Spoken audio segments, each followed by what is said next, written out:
একটি বৎসর দেবতাকে ঋতুরাজ বসন্তের সঙ্গে সঙ্গে মদন দেবের এই আবাহন।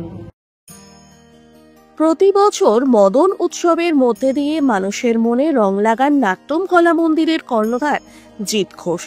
কেবল অনবদ্য নৃত্যশৈলী নয়, বরং অভিনবত্বে মোড়া থাকে এই মদন উৎসব।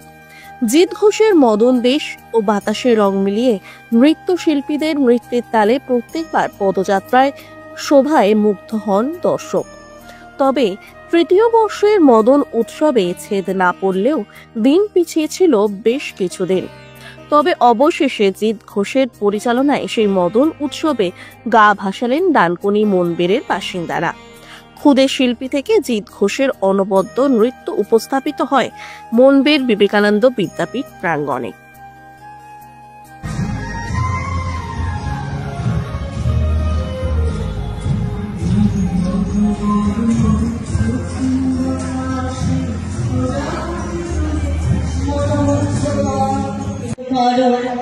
অন্তর তরফে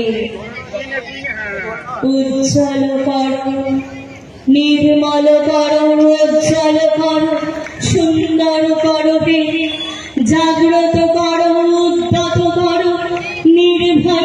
সরকার আবার হাজির হয়েছি মদন উৎসবে। নাট্যম কলা মন্দিরের পরিচালনায় জিৎ ঘোষের অনুপ্রেরণায় আজকের এই মদন উৎসব তৃতীয় বর্ষে পদার্পণ করেছে।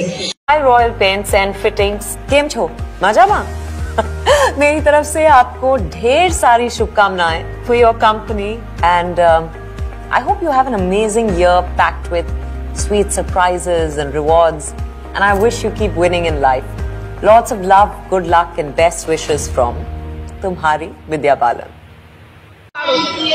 এই বছর লেট করার কারণ হচ্ছে যে উচ্চ মাধ্যমিক এবং মাধ্যমিক পরীক্ষা, যেটা আমার মনে হয়েছিল যে সমস্ত কিছু একবারে পরীক্ষা, আমার তো অনেক স্টুডেন্টরা আছে যারা পরীক্ষা দিচ্ছে, অনেকে করতে পারছে না, তাদের কথা ভেবেছিলাম যে সমস্ত পরীক্ষাটা শেষ হয়ে যাক, তারপরেই আমরা শুরু করব। তো সেই জন্য একটু লেট করে করলাম, কিন্তু তা সত্ত্বেও দেখছি অনেকে করতে পারছে না, কারণ এত পরীক্ষার, মানুষের রোজের পরীক্ষা, এখন বাচ্চারা নিস্তার পাচ্ছে না পরীক্ষার জন্য, অনেক কিছু করতে পারছে না, কারণ নানান স্কুলে নানান রকমের মানে পরীক্ষার একটা ডেট। তো সেই জন্যই ভাবলাম যে লেট করে করব, কিন্তু সেটা হয়ে উঠলো না।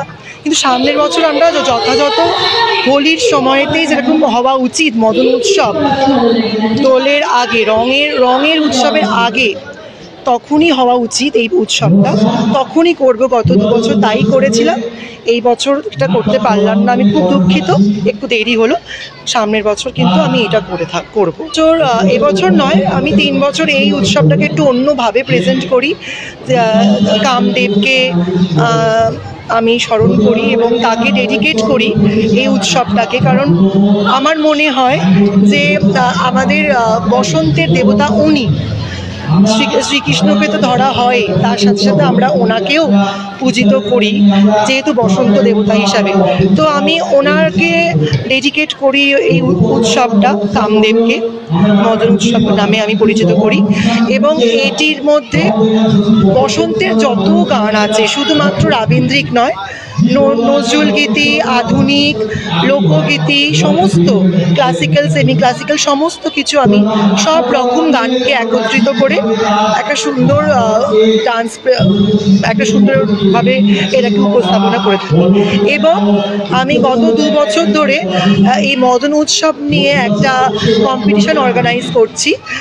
ইন্টার স্কুল, আমার স্কুলও থাকছে এবং বাইরের স্কুলদেরও থাকছে, দুটোকে নিয়ে একটা কম্বাইন করে সুন্দর করে একটা মানে কম্পিটিশন আয়োজন করি, যেটা আমি আজকের দিনে সেই কম্পিটিশনটার প্রাইজ ডিস্ট্রিবিউটও করি।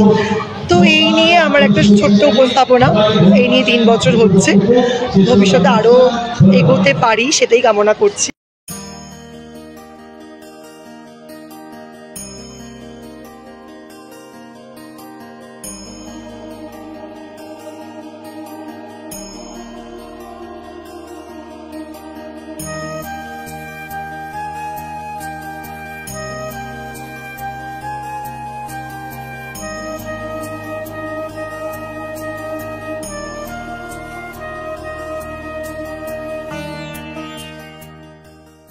2 বছর হলো। জিৎ যখন নাচ শুরু করলো, নাচ শুরু করার পরে শিখে ও একটা প্রতিষ্ঠান তৈরি করলো, নাচের নৃত্যম কলা মন্দির। এই একটা শিক্ষা প্রতিষ্ঠান। এখান থেকে স্টুডেন্ট আস্তে আস্তে ও যেমন নাচের উন্নতি হতে লাগলো, বিভিন্ন জায়গায় পারফর্ম করলো।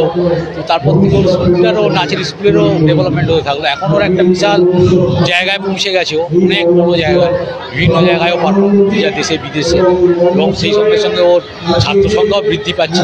যাই হোক, ওর স্টুডেন্টদের নিয়ে প্রতি বছরই, বিগত 2 বছর আর এবারে নিয়ে 3 বছর, 3rd ইয়ার এই অনুষ্ঠানটা এখানে করছে মদন উৎসব। বা খুব ভালো লাগে।